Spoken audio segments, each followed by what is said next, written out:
आसान है। Good morning students, कैसा उम्मीद करता हूँ आप सभी अच्छे होंगे। प्यारे बच्चों, हवाओं से कह दो कि अपना रूप बदल कर देखें। बहुत चिराग बुझाते हो, सिर्फ एक जला के देखें।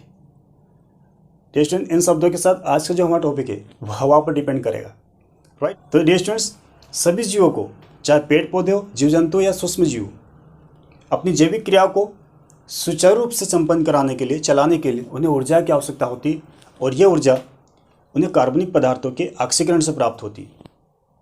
तो ये प्रोसेस क्या कहलाती है? तो डियर स्टूडेंट्स, इस प्रोसेस को हम बोलते हैं श्वसन, रेस्पिरेशन। तो इस रेस्पिरेशन के लिए कोई विशेष सिस्टम होगा हमारे अंदर, या जीव जंतुओं में, पेड़ पौधों में या सूक्ष्म जीवों में? तो यस, होता है। तो जो स्तनधारी प्राणी होते हैं उनमें श्वसन के लिए श्वसन अंग पाए जाते हैं। जैसे मनुष्य की बात करें तो हमारे अंदर श्वसन अंग होता है, वो होते हैं फेफड़े।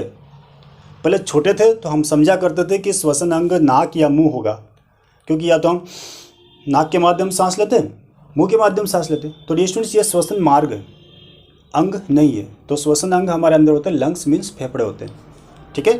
फेफड़े क्या करते हैं? ऑक्सीजन को लेते हैं और ऑक्सीजन को वापस बाहर भी करते हैं। तो आज हम डिटेल में श्वसन के बारे में जानेंगे कि रेस्पिरेशन क्या होता है, कितने प्रकार का होता है, और हम इनमें अंतर कैसे डिसाइड कर सकते हैं। तो डियर स्टूडेंट्स, यदि आपने हमारे चैनल को लाइक, शेयर और सब्सक्राइब नहीं किया तो कर लीजिएगा, क्योंकि ये बोर्ड की दृष्टि से बहुत इंपॉर्टेंट होने वाला है, ठीक है। तो आइए देखते हैं रेस्पिरेशन होता क्या है, श्वसन क्या होता है। आप एक बात ध्यान रखना कि श्वसन मीन्स होता है एक तो सांस लेना, और श्वसन का तात्पर्य होता है, या श्वसन के हम यदि मीनिंग निकालें तो इसका मीनिंग ये होता है कार्बनिक पदार्थों का विघटन। ये विघटन या तो ऑक्सीजन की उपस्थिति में होगा या फिर ऑक्सीजन की अनुपस्थिति में होगा, ठीक है। तो हम श्वसन की या रेस्पिरेशन की डेफिनेशन कैसे लिखेंगे, आइए देखते हैं। तो डियर स्टूडेंट्स, श्वसन क्या होता है, ठीक है। बहुत इजी इसकी डेफिनेशन है। हम देखेंगे यहाँ पर कि श्वसन जीवित कोशिकाओं में होने वाली ऐसी ऑक्सीकरण क्रिया है। ऑक्सीकरण से तात्पर्य होता है इसमें ऑक्सीजन जोड़ता है, ऑक्सीजन के साथ रिएक्ट करते हैं। यहाँ पर कौन, ये कौन होगा हमारे पास में? कार्बनिक पदार्थ होगा। कार्बनिक पदार्थ मीन्स ग्लूकोज हो सकता है, कार्बोहाइड्रेट, ठीक है।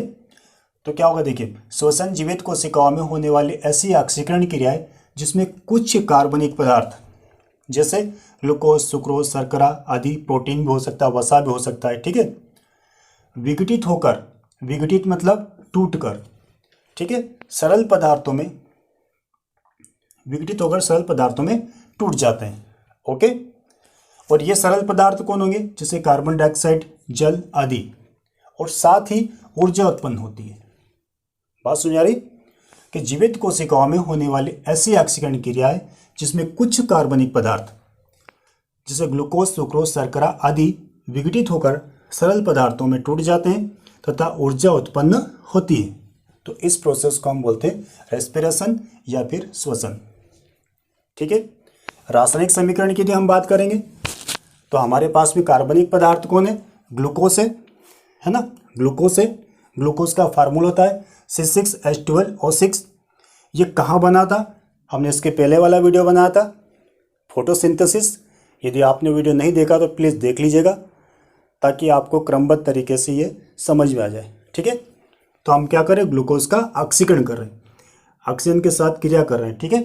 तो ये ग्लूकोज क्या हमारे पास में कार्बनिक पदार्थ है, ये विघटित होकर किस में टूट रहा है? कार्बन डाइऑक्साइड और जल में। साथ में क्या प्राप्त हो रही है? ऊर्जा भी प्राप्त हो रही है। तो ये श्वसन अभिक्रिया की, मतलब श्वसन की रासायनिक अभिक्रिया है, ठीक है। तो ये रासायनिक अभिक्रिया आपको याद रखना बहुत जरूरी है, ओके। तो यहाँ पर क्या हो रहा है? इसका ऑक्सीकरण हो रहा है, ठीक है।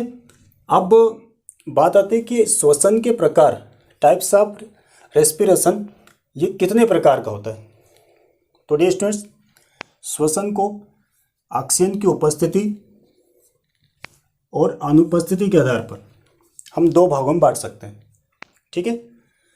पहला भाग हुआ हमारे पास में वायवीय श्वसन या अक्षीय श्वसन। नाम से स्पष्ट, वायवीय या फिर अक्षीय, मतलब ये ऐसा श्वसन होगा जिसमें ऑक्सीजन की उपस्थिति होना अनिवार्य है। मतलब यहाँ पर हम कार्बनिक पदार्थों का जो विघटन करेंगे वो ऑक्सीजन की उपस्थिति में ही हो पाएगा। तो आइए देखते हैं इसकी डेफिनेशन क्या होगी। वायवीय श्वसन या अक्षीय श्वसन, यह श्वसन ऑक्सीजन की उपस्थिति में होता है तथा इसमें ग्लूकोज या भोजन या भोज्य पदार्थ या कार्बोहाइड्रेट एक ही बात है। इसमें ग्लूकोज का पूर्ण ऑक्सीकरण होता है और अधिक मात्रा में ऊर्जा उत्पन्न होती है। और अधिक मात्रा में क्या होती है? ऊर्जा उत्पन्न होती है। तो इसे हम क्या बोलेंगे? वायवीय श्वसन। नाम याद रखना, वायवीय मतलब वायु की उपस्थिति में, या फिर अक्षीय श्वसन मीन्स ऑक्सीजन की उपस्थिति में। तो ये श्वसन किस में होगा? ऑक्सीजन की उपस्थिति में होगा। तो इस प्रकार के श्वसन को हम अक्षीय श्वसन या वायवीय श्वसन कहेंगे। ठीक, ये श्वसन किस में पाया जाएगा? ये श्वसन अधिकांश जंतुओं एवं पादपों में मतलब पेड़ पौधों में पाया जाता है। ठीक है, हम भी वायवीय श्वसन के अंतर्गत ही आते हैं। हम क्या करते हैं? वायुमंडल के ऑक्सीजन को हमारे शरीर के अंदर जो कोशिकाएं होती है वो लेती है और ऊर्जा उत्पन्न होती है उसके माध्यम से। ठीक है, और कार्बन डाइऑक्साइड को हम बाहर निकाल देते हैं। ये प्रोसेस होती है ना हमारे अंदर, मतलब हम किस में आएंगे? अक्षीय श्वसन में आएंगे। ओके, ठीक। अक्षीय श्वसन में बहुत ज़्यादा मात्रा में ऊर्जा उत्पन्न होती है। कितनी? तो यहाँ पर हमने लिखा है 38 ATP। आपको ये बात समझ में नहीं आ रही होगी कि सर ATP क्या है? तो डियर स्टूडेंट्स, ATP जो होता है इसका पूरा फुल फॉर्म होता है एडिनोसिन ट्राइफॉस्फेट। क्या होता है? Adenosine triphosphate. और जो माइटोकॉन्ड्रिया होता है कोशिका में, उसमें जो ऊर्जा संचित रहती है वो ATP के रूप में रहती है। और इसी कारण से माइटोकॉन्ड्रिया को कोशिका का पावर हाउस कहते हैं, ऊर्जा गृह कहते हैं। ये आपको याद रखना है। ठीक है, तो ये जो वायवीय श्वसन होता है या अक्षीय श्वसन होता है वो कहाँ कहाँ पर होगा? ये माइटोकॉन्ड्रिया और कोशिका द्रव दोनों जगह पर हो सकता है। ठीक है, दूसरा भाग है हमारे पास में अवायवीय श्वसन। अवायवीय मीन्स अनऑक्सी, मतलब इस श्वसन के लिए ऑक्सीजन की आवश्यकता नहीं होती। कहने का तात्पर्य है कि यह श्वसन ऑक्सीजन की अनुपस्थिति में संपन्न होता है। ठीक है, देखते हैं। यह श्वसन ऑक्सीजन की अनुपस्थिति में होता है और किण्वन कहलाता है। क्या कहलाता है? किण्वन कहलाता है। ठीक, आपके पास क्वेश्चन बनता है कि अवायवीय श्वसन को हम किस नाम से जानते हैं? तो आप किण्वन भी कह सकते हो, किण्वन के नाम से। ठीक है, तो ये क्या कहलाता है? किण्वन कहलाता है। इसमें भोजन का आंशिक ऑक्सीकरण होता है, मतलब पूर्ण रूप से इसमें ऑक्सीकरण नहीं हो पाता है तथा ऊर्जा भी कम मात्रा में उत्पन्न होती है। अब यह श्वसन किस में होगा? तो यह श्वसन निम्नतर प्राणियों जैसे यीस्ट, परजीवी, फीताकृमियों आदि में पाया जाता है। ठीक है, इसके रासायनिक समीकरण देखें। ये ग्लूकोज है हमारे पास में C6H12O6। यहाँ ऑक्सीजन प्रेजेंट नहीं है। ठीक है, इसलिए हमने अवायवीय बोला था। यहाँ पर ऑक्सीजन उपस्थित थी इसलिए इसको हमने वायवीय बोला था। ठीक है, तो यहाँ पर जब हम इसको तोड़ेंगे, विघटित करेंगे, तो हमें प्राप्त होगा एथिल अल्कोहल, कार्बन डाइऑक्साइड और बहुत कम मात्रा में ऊर्जा भी प्राप्त होती है। ठीक है, तो ये हमारा हो जाएगा अवायवीय श्वसन। ठीक है, तो इस प्रकार से हम श्वसन क्या है, श्वसन कितने प्रकार का होता है, ये हम समझ चुके हैं। अब आपसे यहाँ पर एक क्वेश्चन पूछा जाता है कि बताइए वायवीय और अवायवीय श्वसन में अंतर लिखिए। तो डियर स्टूडेंट्स, आपको यदि ये दो रिएक्शन याद है, ये फर्स्ट और एक ये सेकेंड, वायवीय और अवायवीय श्वसन की जब रिएक्शन आपको याद है, इनकी डेफिनेशन याद है, तो यहाँ से हम अंतर आसानी से बना सकते हैं। कैसे? देखो, पहला अंतर क्या होगा कि वायवीय श्वसन ऑक्सीजन की उपस्थिति में होता है, अवायवीय श्वसन ऑक्सीजन की अनुपस्थिति में होता है। ठीक है, फर्स्ट पॉइंट।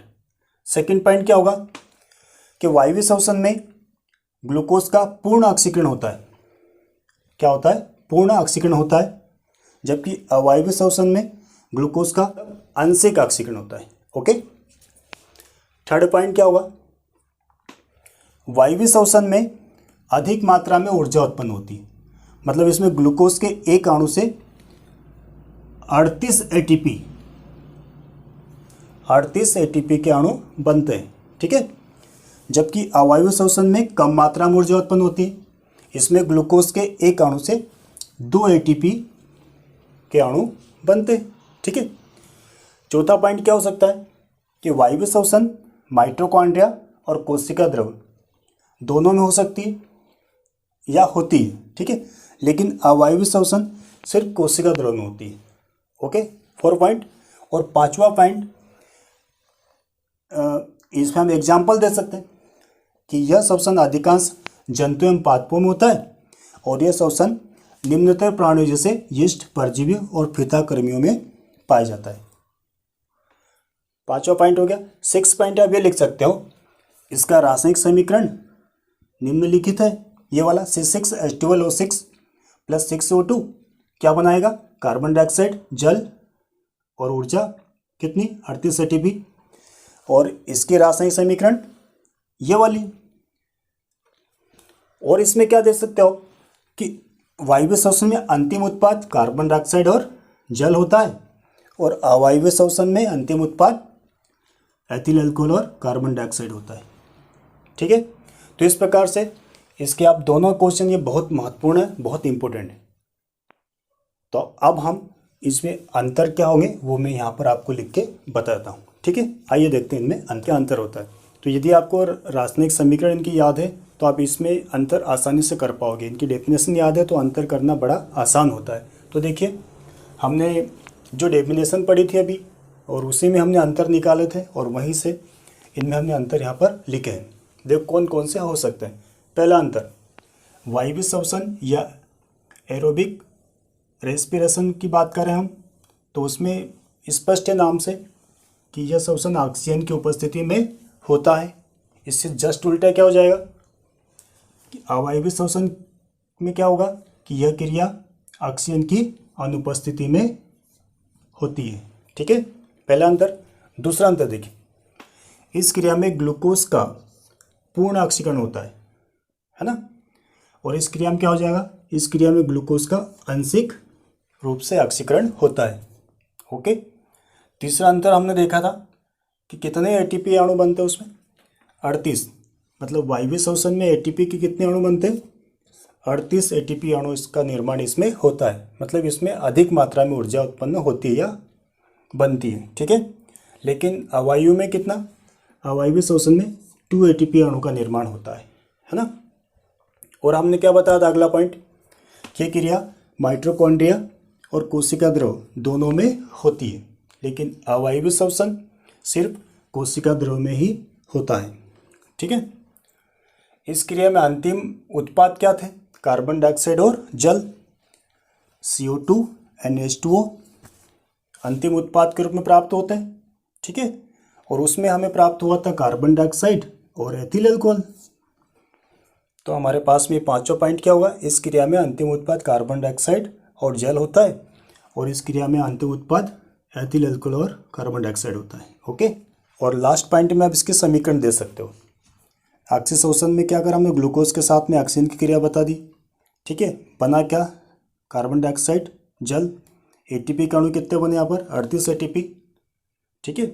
और किलो कैलोरी में भी हम देखें तो 673 किलो कैलोरी ऊर्जा का निर्माण इसमें होता है, ठीक है।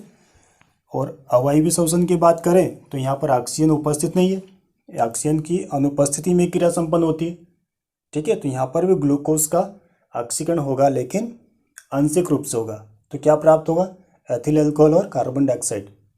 और कितने एटीपी के अणु प्राप्त होंगे, 2, या फिर इसको हम यूँ बोल सकते हैं 21 किलो कैलोरी, ठीक है। तो इस प्रकार से हम ये अंतर भी इसमें कर सकते हैं।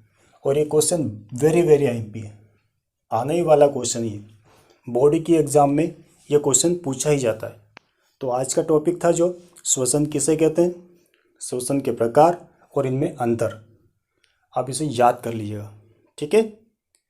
और हमारे चैनल को लाइक और सब्सक्राइब कर लीजिएगा ताकि सारे वीडियो आपको समय पर पहुंच जाए।